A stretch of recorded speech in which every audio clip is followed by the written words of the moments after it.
एमिति केबे रसुण को इडली छांचरे सिझेकी एही रेसिपीटा तैयारी करिसेंती कि दर्शक बंधु एहाकू गोटे थर निश्चय ट्राए करंतु सबुतिरे काम चलिबो एवं टेस्ट रे नंबर 1 एकदम बेस्ट रहिताए। एही रेसिपी देखिला मात्रे ही तैयारी करने को इच्छा करेंगे। एही रेसिपी एते टेस्टी स्वादिष्ट होता है। तो चलतु आज रेसिपी स्टार्ट करवा। वीडियो को लास्ट जाए निश्चय देखिए। वीडियो भल लगे लाइक सब्सक्राइब निश्चय करेंगे। ये देखो दर्शक बंधु मु रसुण नहीं तार चोपा छड़े नहीं भल भाव यहाँ पूरा भल भाव क्लीन कर 200 रु कम या बेसी रखिपारे आपण मैंने मुझे 200 ग्राम नहीं रसुण। तो चलतु यार नेक्स्ट प्रोसेस करवा। तो ये देखो मु गोटे इडली छांच नहीं जाइए जो कि आम रसुण गुड़ी को यही छांच गुड़िक देदेबा। ये कौन से तेल कि कौन से जिनसर व्यवहार हो न था यहाँ आम सेमती ही यहाँ उपर सजाइकी देदेबा।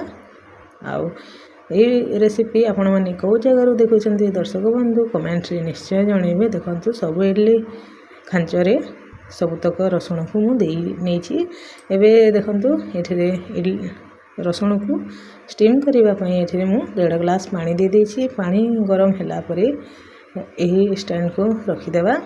यहाँ को पूरा 10 रु 12 मिनिट जाए मीडियम फ्लेम रे छाड़ीदेवा सीझापी। प्रथमे तो हाई फ्लेम करवा जो कि आमर पानी फुटीज। पानी फुटीगला आम या मीडियम फ्लेम रे 10 रु 12 मिनिट यहाँ सीझे नवा। तो चलतु देखा 10 मिनिट पर आम यहाँ चेक करनेवा आमर रसुण केते मात्रा सीझी जाइए। तो देखो दर्शक बंधु ये आमर रसुण सीझी जाइए भल भाव में मु हाथ में प्रेस कर देखा। देखो एमती ही सीझा दरकार आमर रसुण एमती ही सीझिले यार टेस्ट बहुत भल आसता है। एबे आम यही रसुण को ठंडा होगापी छाड़ीदेवा। पूरा भल भाव में ठंडा है आम गोटे बड़ पात्र रे सबुतक रसुण को ढाली नेवा। देखो सबुतक रसुण ढाली नेलापर ये देवा हलदी 1/2 चामच जो कि टेस्ट एवं कलर बहुत भल आसता है। आउ ये देवा 1 चामच काश्मीरी लंका गुंड। आउ आपण यही जिनसर क्वांटिटी कम बेसी करें रसुणर। तो 1/2 चामच रु कम आम मेथी देवा। मेथी टी पिता लगी थाए से कम व्यवहार करवा। टी कला जीरा देदेबा। ये हिंगू देदेबा 1/2 चामच जो कि डाइजेशन भल होता है एवं टेस्ट भल आसता है। लुण देदेबा स्वाद अनुसार। ये आम आहरी लुण व्यवहार करवा। देखो ये 1/2 चामच देदेबा आमचूर पाउडर जो कि बहुत भल चटपटा टेस्ट आसता है। तापर देदेबा 1/2 चामच कला लुण। यही सबूर मिक्स गोटे भल टेस्ट आसता है। एबे आम देदेबा विनेगर 3 चामच ये विनेगर देछि। जदि आपण मैंने विनेगर देवा को न चाहते हेले लेंबू रस व्यवहार करें। धनिया को छेची या 2 खंड लेखाएँ करी आम 1/2 चामच धनिया गुंड देदेबा। यहाँ को भल भाव में मिक्स करदेबा। देखो जमीती कि सबुतक मसला भल भाव में रसुण उपर कोट हो आमर रेसिपीटी बहुत भल भाव में तैयारी हेबो। जमीती कि आम आचार रे सब प्रकार मसला व्यवहार करीपरी आम रसुण आचार तैयार करूँ जोटा कि सबुथिरे बेस्ट लगी थाए। सेहीपरि आम सबुतक मसला को एथिरे व्यवहार करवा। देखो आम रसुण को मसला रे पूरा भल भाव में मिक्स कर नहीं। एबे चलतु यार नेक्स्ट प्रोसेस करवा। तो दर्शक बंधु ये देखो गोटे पैन रे सोरिष तेल गरम करनेबा। 1/2 गिना सोरिष तेल हाई फ्लेम रे तेल को गरम करनेबा जो कि यार फ्लेवर आहरी टी बढ़ी। देखो ये आमर तेल पूरा भल भाव में गरम हो जाइए। एबे आम गैस को बंद करदेवा। आ रसुणर टेस्ट बढ़ाई ये आम देदेबा 1 चामच सोरिष। सोरिष सेमती ही फुटीज तेलर गरम रे। आबे देवा आम किछि भृसंग पत्र ये व्यवहार करी हल्का सुखा भृसंग पत्र कंचा व्यवहार करेंगे नहीं बेसी फ्लेवर आसी जाए थाए। तो देखो ये ऐड करदेवा रसुण रे सबुतक भल भाव में।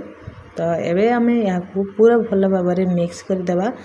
देखो आहरी एबे मु देउछि 1/2 चामच लंका गुंड जो टी राग राग लगी थाए। आपण मैंने देवाक चाहूना ताइले देवे नहीं। तो देखो आमर रसुण आचार रेडी हो जाइए इंस्टेंट वाला। जहाँ कि मु गोटे डबारे ରଖିଦେଇଛି। ଏହାକୁ ଆପଣମାନେ ଭାତ, ପଖାଳ, ରୁଟି କିମ୍ବା ପୁରୀ ଆଉ ଯଦି ଏହାର ଆହୁରି ଟେଷ୍ଟ ବଢ଼ାଇବା ପାଇଁ ଚାହୁଁଛନ୍ତି ତାହେଲେ ଏହାକୁ କିଛି ଦିନ ଷ୍ଟୋର୍ କରି ରଖିଦେବେ ଆଉ ଖରା ଦେଖାଇଦେବେ। ଏହା ତ ଇନଷ୍ଟାଣ୍ଟ ଆଚାର ତିଆରି ହୋଇଯାଇଛି, ଏହି ସମୟରେ ମଧ୍ୟ ଆମେ ଖାଇପାରିବା। ଏହାକୁ କିଛି ଦିନ ରଖିଦେଲେ ଏହାର ଟେଷ୍ଟ ଆହୁରି ବଢ଼ିଯାଇଥାଏ। ତ ଦେଖନ୍ତୁ ଆମର ରସୁଣ ଆଚାର ପୁରା ଚଟପଟା ଟେଷ୍ଟି, ଯେଉଁଥିରେ ଖାଇଲେ ମଧ୍ୟ ଏହା ବହୁତ ଟେଷ୍ଟି ଲାଗିଥାଏ। ଆଉ ଦେଖନ୍ତୁ ଏହି ଯେଉଁ ତେଲ ଅଛି ନା, ଏହାକୁ ଆମେ ଯେଉଁ ମୁଢ଼ି ଖାଇଥାଉ ସେଥିରେ ମଧ୍ୟ ବ୍ୟବହାର କରି ଖାଇଲେ ଏହାର ମୁଢ଼ିର ଟେଷ୍ଟ ଆହୁରି ବଢ଼ିଯାଇଥାଏ। ଏପରି ଆମେ ପ୍ରାୟତଃ ଜିନିଷରେ ଏହାକୁ ବ୍ୟବହାର କରି ଖାଇପାରିବା।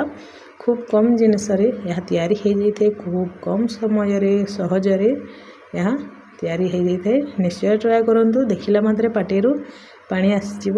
ଏମିତି ଏକ ରେସିପି ଯେଉଁଟାକି ଖୁବ୍ ସହଜ, ଖୁବ୍ କମ୍ ସମୟରେ ତିଆରି ହୋଇଥାଏ।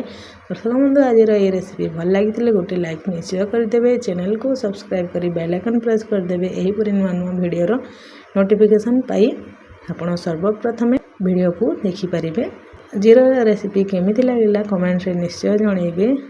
ଏହିପରି ନୂଆ ନୂଆ ରେସିପି ନିଜ ଫ୍ୟାମିଲି ଫ୍ରେଣ୍ଡସ୍ ସହିତ ମଧ୍ୟ ସେୟାର କରିବେ, ଯେମିତିକି ସେମାନେ ମଧ୍ୟ ଏହିପରି ନୂଆ ନୂଆ ରେସିପି ଟ୍ରାଏ କରି ଏନ୍ଜୟ କରିପାରିବେ।